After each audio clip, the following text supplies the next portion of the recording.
Hello everybody, it's such a pleasure to be here in such wonderful company and being a part of putting together some of the discussions and considerations for the Green Light Project.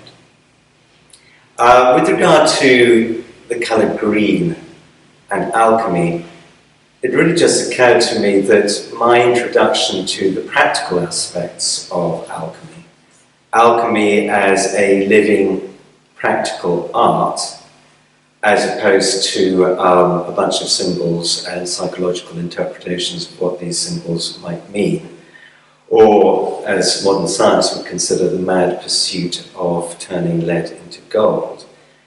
My teacher was, may he rest in peace, Akaria Manfred Junius, who wrote a wonderful book which has been published under various names. When I first read it, it was the Practical Handbook to Plant Alchemy. But he originally wrote it in Italian, and its title there was Alchimia Verde, Green Alchemy. And traditionally, the neophyte approaching alchemy is introduced into the work by working with plants. And there are several reasons for this. For a start, it's safer. You're not dealing with dangerous substances and boiling mercury and whatever it might be. But also because the plant kingdom exemplifies the three principles in a very beautiful way and a very simple way. And when I say the three principles, I mean what the alchemists call the tria prima. And these are soul, spirit, and body. Because from the alchemical perspective, nothing can manifest in physical reality without these three principles. And the soul is the identifying principle. The spirit, if you like, is the mediating life force. And the body is the vehicle within which soul and spirit can, as it were, land and begin their work of working together. And of course they are opposites in a sense, and they are part of the journey, both on the practical level and on the spiritual level, is reconciling the oppositions between soul and spirit. To give you an idea of how those principles are exemplified in the plant work, spirit, we talk of alcohol as spirits. And the reason for this is that the first people to discover distillation in the West were Arab alchemists, who realized that when they threw salt onto boiling wine in the course of their experiments and explorations, they realized it gave this great chukhwa of alcohol, of this spirit, which was intoxicating in a sense. They realized that there was this spirit in wine and they wished to somehow capture it. And so they developed a hood to capture the vapors, and realized that if they were able to lead them off and cool, you could distill down this pure spirit of wine. Now, an interesting thing with alcohol, with plant spirit, is that every single plant, given the right circumstances, will produce alcohol, ethanol, spirit. And once you've distilled it beyond 96%, it becomes undifferentiated. You can no longer tell which plant it came from. And that exemplifies the universal aspect of spirit as it is understood in an alchemical context.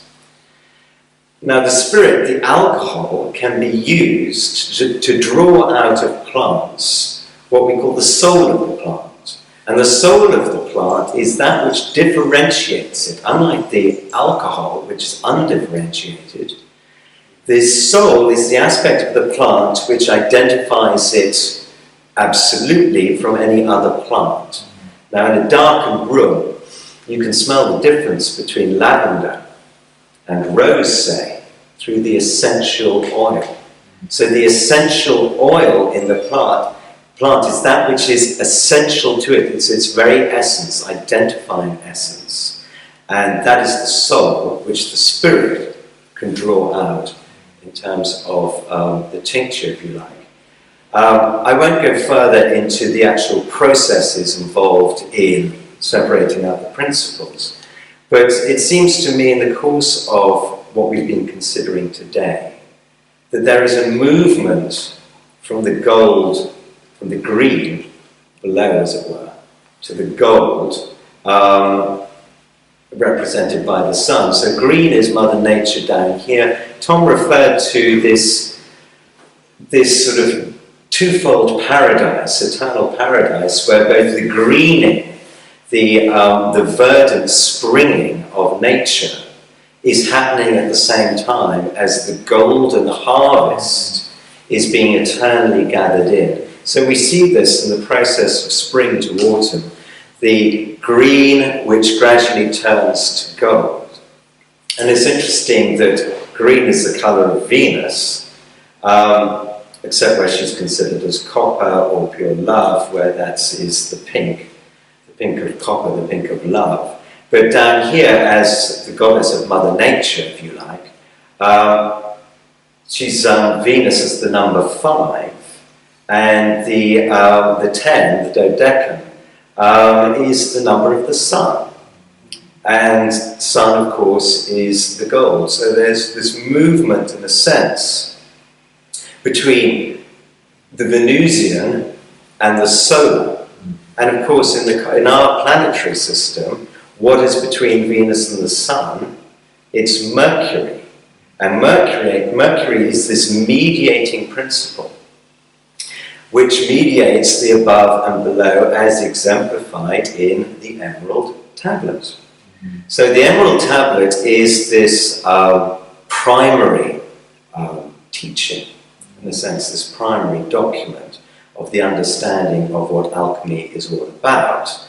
And it is all about the bringing down of that which is above and taking up the below back to the above. So you have this circulation, and the circulation is like a figure 8, and the figure number 8 is the number of Mercury. So Mercury is always mediating this connection between the above and the below, which is the alchemical process of refining our spirit and refining our soul, so that the soul and the spirit are in this endless circulation of coming down below and back up again and mingling until they achieve the chemical wedding. And chemical wedding is exemplified in alchemical iconography as gold, for example. The philosopher's stone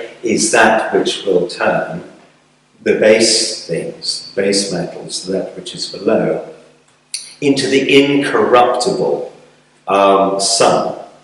And this is, sun is being 10, that's represented by the number 10 as a visual symbol, in a sense, representing the masculine and the feminine.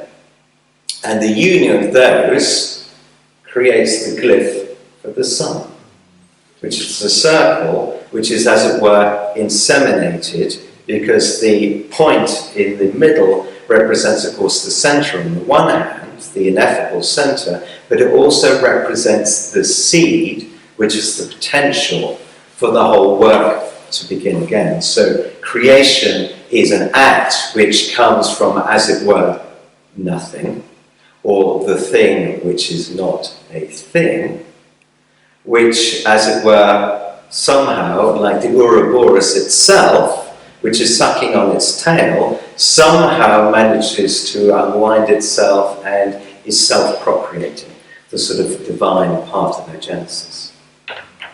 Now it's interesting, considering Eden as well, that we have the serpent on the one hand, and we have the male, and we have the female, and we have the apple. And the apple, if you cut it cross-section, also gives us the symbol of Venus, because the seeds are arranged in a pentagon, and there are usually 5 of them, expressing a pentagram. So there is a mystery there between the green serpent on the one hand and the apple and the beginning of the journey, the fall into the below of Adam and Eve, what is considered the expulsion from Eden. But if you read the Bible quite carefully, it's not actually an expulsion. They're not expelled from Eden. They break the only rule that they've got, inevitably. And of course it's inevitable because nothing's unknown to the creator of everything. It was inevitable that this would happen. But when God comes calling through the garden after they have been shocked by their nakedness and have separated away from this Edenic union, this harmony, this golden bliss within the verdant green of the garden, they cover themselves with a green leaf of the fig tree to hide their shame, their nakedness symbolically. But when God comes calling through the garden, he's not saying, right, you horrible lot, I know what you've done, and I'm going to have you for that. I give you one rule, and what do? You break it. No, he comes calling for them in love. He feels the separation. Where are my children? Where are you? And they hide from God. They hide. They creep away. They leave Eden. Now, as they're leaving, of course, their leaving is noticed, and there is a certain damning. Well, look what you've done. You've really set yourselves up now. But there is a sense in which the whole human story is coming to an understanding of what has happened in this great story, which is both a fall on the one hand, but an invitation to return. This endless invitation to return, which is available to each and every one of us as we are the centre of the universe, if you like, returning back to its true understanding of itself, which is exemplified by the whole process of alchemy. Another thing that I was thinking about when you mentioned Gawain, and of course the Gawain story is fascinating. We could talk for a long time about this, but to mention just one thing, he is tempted, Gawain is tempted in this challenge that he has to fulfill his obligation to meet the Green Knight and accept the blow that he had himself bestowed upon the knight, and take the cut from the axe.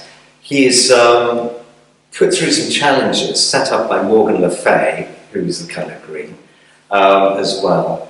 And he has to resist the advances of his host's wife, which he successfully does for 2 nights. On the second night, she offers him the gold ring and implores him to take the gold ring.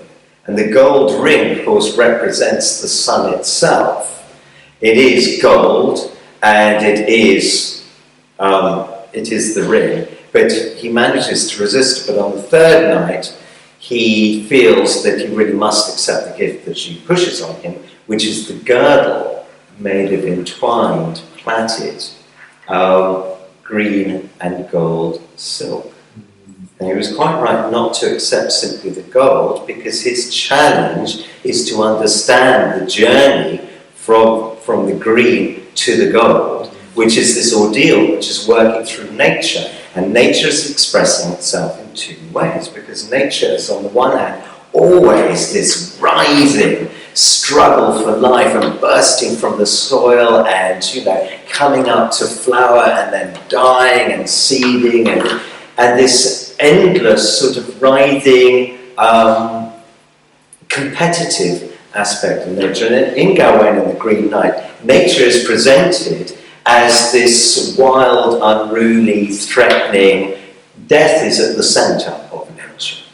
And he has to go through his ordeals in order to reach the understanding of his true nature, sublimate his lower nature, which is in this struggle for survival, this mortal combat, which of course is ultimately pointless, because we will all die, but we have the opportunity to return to the source, to find heaven, if we can sublimate our lower nature, and through allowing nature to take our hand, express what she really is, which is an expression of the eternal, because it's the expression of beauty, majesty, glory, harmony, expressed in love by the sovereign good that is all giving forever and ever. Thank you.